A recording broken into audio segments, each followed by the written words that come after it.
Nick Amontangelo is here with sports, so tell us about this impressive Loyola runner.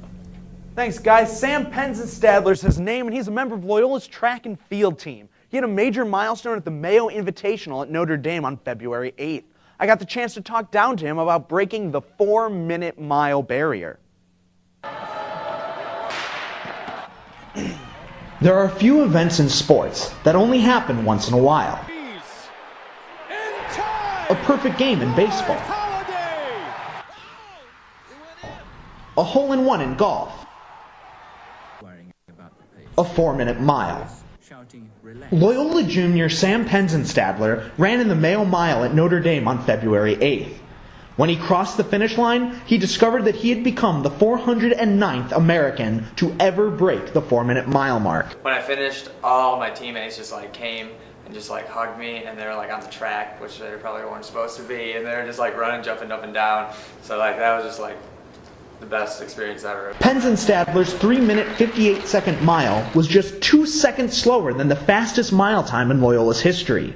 Head coach Randy Hassenbank expects Penzenstadler's time will qualify him for the National Indoor Track Championships in New Mexico this March. The NCAA will take in Division I athletics the top 16 competitors in each event, whether it's the 60-meter dash, the 200-meter dash, the pole vault, or the mile. So he's sitting 5th right now, and this mark at 3:58.21 has never not made the meet. Until then, Penzenstadler is back to work, hoping to improve his already stellar time.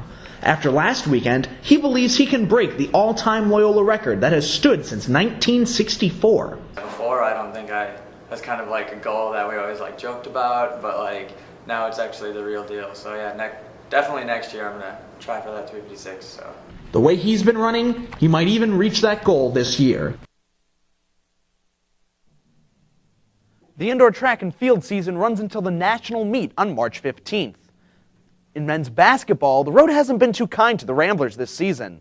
The team is winless away from the Gentile Arena, but found success at home recently against the Illinois State Redbirds. Now, it may have been family day at the Joe on February 9th, but it was a bitter reunion for Loyola head coach Porter Moser. The Redbirds fired him 7 years ago. But they didn't seem too happy to see him either, going 1 for 11 from beyond the arc in the first half.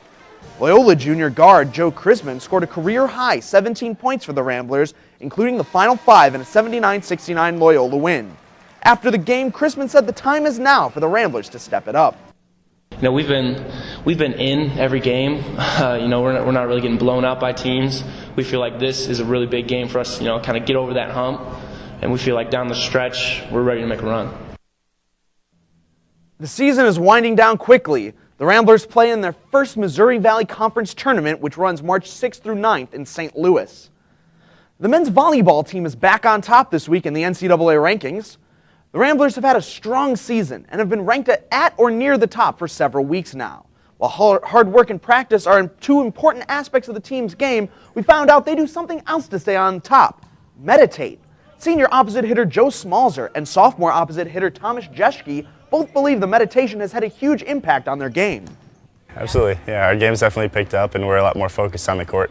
And I think that's partially due to the meditation that we do. We thought it would be good to transfer it into volleyball just because, we're always going. We never get a chance to just sit down. So it's just a nice break. We do it normally Wednesdays and then game days. Several opportunities to watch the men play. The regular season goes through mid-April, and that's when the postseason begins. We actually are hosting the Final Four first week of May in the Gentile Arena, so that'll be really exciting. Wow, that is something new to me. It's a lot of information for sports today. Thanks, Nick. Of course.